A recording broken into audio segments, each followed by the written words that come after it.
ආයුබෝවන් ගොඩාක් ආදරෙන් පිළිගන්නවා ඔයාව මගේ චැනල් එකට. මේ වැස්ස දවස් නිසා මගේ නිල් කටරොඩු මල්වලේ ලස්සන්ට නිල්පාටට මල් පිපිලා තියෙනවා. ඉතින් ඒක දැක්කම හරිම ලස්සනයි, හරිම ආස හිතෙනවා. ඉතින් ඒක දැක්කට පස්සේ මට හිතුණා මොනාහරි කෑමක් හදන්න ඕනේ මේ නිල් මල් දාලා කියලා. මුලින්ම මම නිල් කටරොළු මල් ටික මේ විදියට කඩාගත්තා.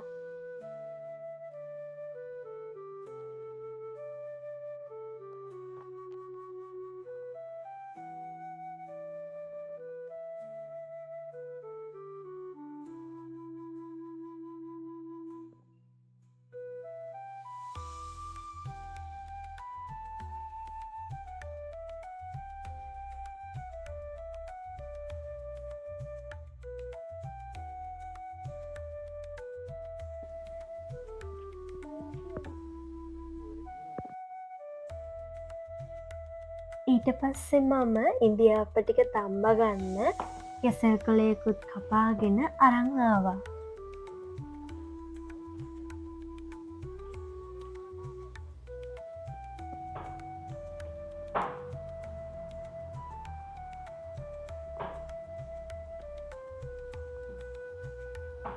මේ මලේ මේ කොළ පාටට තියෙන කොටස අයින් කරලා මල් ටික හොඳට සෝදගත්තා.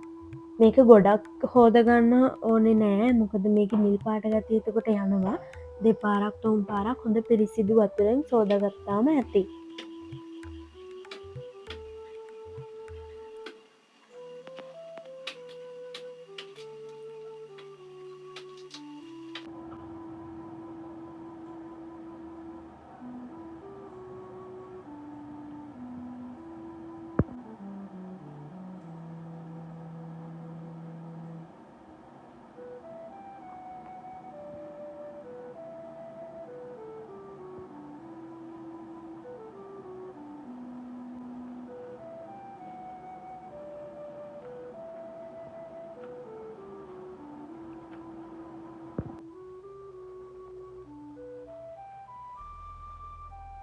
ඊට පස්සේ මම මේ මල්වල පාට ගන්න ඕන නිසා හොඳට උතුරන වතුර ටිකක් මේකට දැම්මා. දාලා මේක නිවෙන්න ඕන හින්දා මම මේක ෆ්‍රිජ් එකෙන් තිබ්බා විනාඩි 20ක් විතර.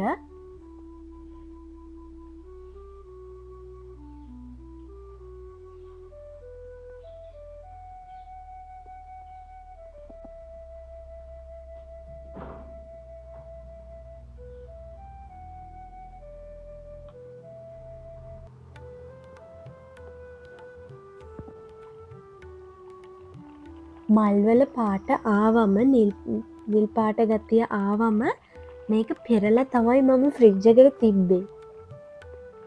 බලන්නකො මේක හරිම ලස්සනට තද නිල් පාටට තියෙනවා.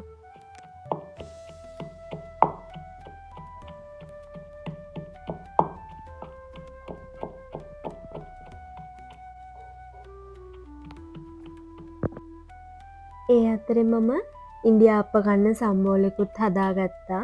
වංගෙඩියට ලුණු කෑලි මිරිස් වගේ පොල් දාලා කොටලා ඒකට සම්බෝලයක් හදාගෙන ඒ ටිකෙන් ඊට පස්සේ ඒක බිත්තරයක් දාලා තෙල් දාගත්තා.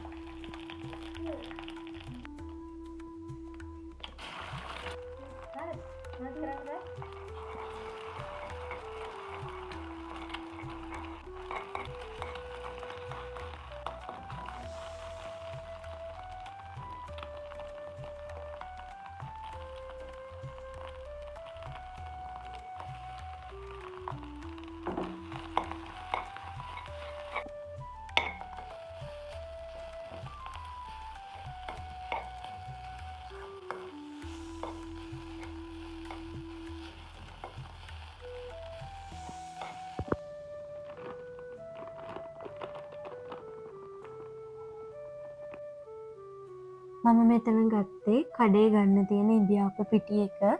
ඒක අරගෙන ඒකට ලුණු ටිකක් දාලා කලවම් කරලා අර තියාගත්තු වතුර එක නිවිලානේ තිබ්බේ. ඒක දාලා කලවම් කරා අපිට හරි පදම එනකම්. වතුර ටික ටික දාලා මේක හොඳට කලවම් කරගන්න ඕනේ. හැන්ද අයින් කරලා අතින් කලවම් කරගන්න ඕනේ. එතකොට අපිට මේක හරිම සොෆ්ට් එකට හදාගන්න පුළුවන්. අපිට තේරෙනවා මේක අල්ලද්දි හරිම සොෆ්ට් එකට මේක හැදිලා තියෙනවා කියලා. ඒ පදම එනකන් අපි මේකට වතුර ටික ටික දාලා කලවම් කරලා හදාගන්න ඕනේ.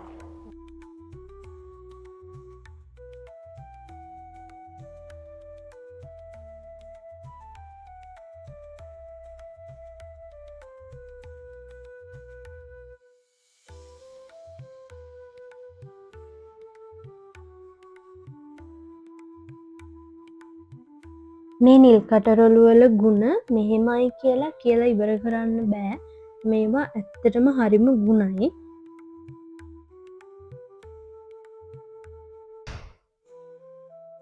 තරුණ බව රැක දෙන්න, ආමාශගත රෝග ඉක්මනින් සුව කරන්න, ශරීරයේ විෂ ඉවත් කරන්න, රුධිරය පිරිසිදු කරන්න, සෙම් රෝග සුව කරන්න, මානසික ආතතිය ඉවත් කරන්න වගේ රෝගවලට ගුණ දෙනවා. ඒ වගේම ගලගන්න රෝගය සුව කිරීම සඳහාත් මේක උදව් වෙනවා කියලා අහලා තියෙනවා.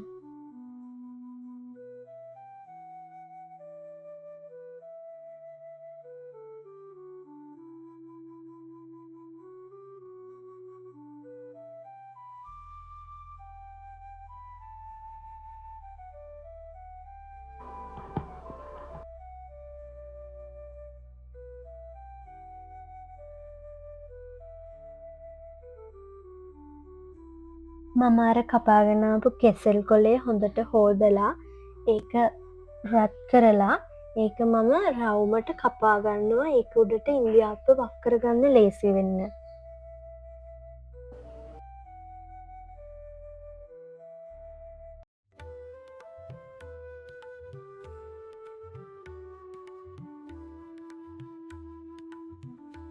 ඊට පස්සේ මේ වගේ පොල් තෙල් ටිකක් ගා ගන්නවා. එතකොට ඉන්දියාප්ප තැම්බුනහම ඉක්මනට එකෙන් ගැලවිලා එනවා.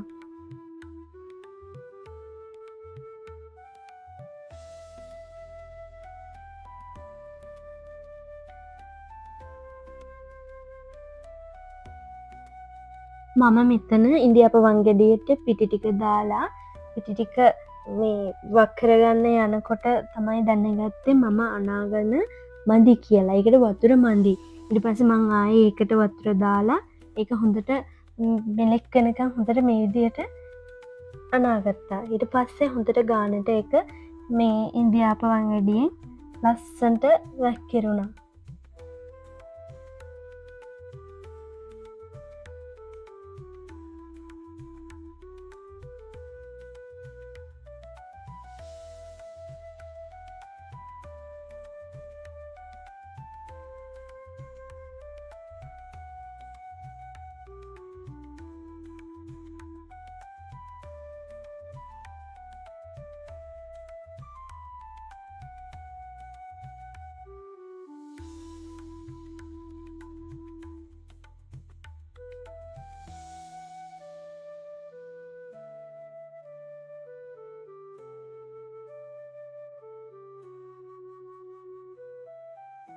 ඉන්දියාප්ප එක උඩට මම සම්බෝල දාලා ඒකට උඩින් ආයේ ඉන්දියාප්ප දාගත්තා. මේක මේ ලයිට් එළියට මේ ලාවට පෙනුනට මේක ඇත්තටම තද නිල් පාටයි.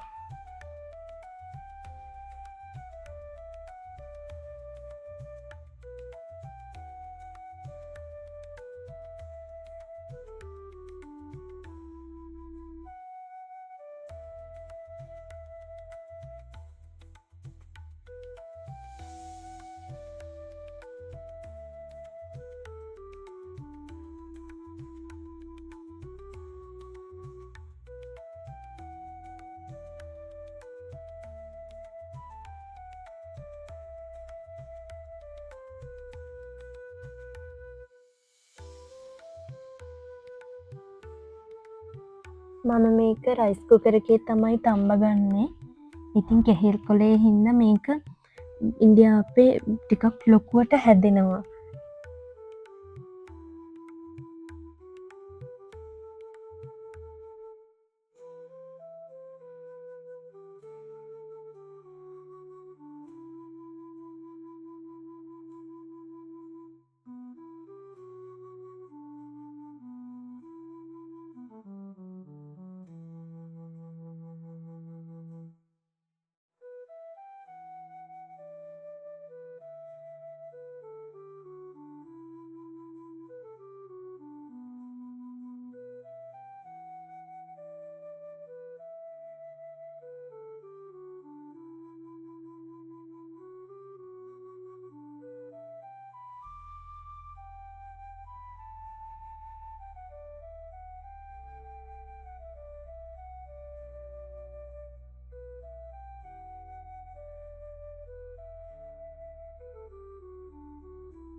මේ තියෙන්නේ මං තඹගත්තු ඉදියාප්ප එක.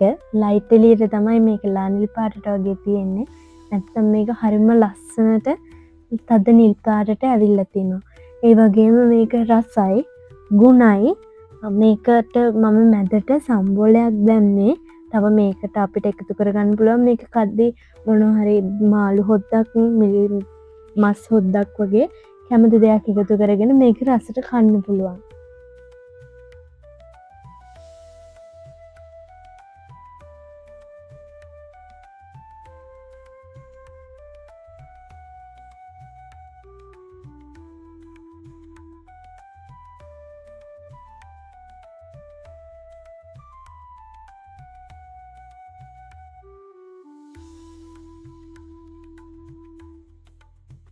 ඉතින් ඔයත් හදලා බලන්න මේ වගේ කෑමක්. ගිහින් එන්නම්. ආයෙත් හම්බෙමු ලස්සන වීඩියෝ එකකින්. මේක මගේ පළවෙනි වීඩියෝ එක. ඉතින් ඔයා මේ වීඩියෝ එක අවසන් වෙනකම් බැලුවොත් මට කමෙන්ට් එකක් දාන්න ඔයාගේ හොඳ නරක දෙකම කියලා. මං ඒ දේවල් බලලා ඊළඟ පාර අලුත් වීඩියෝ එකක් අරගෙන එන්නම්.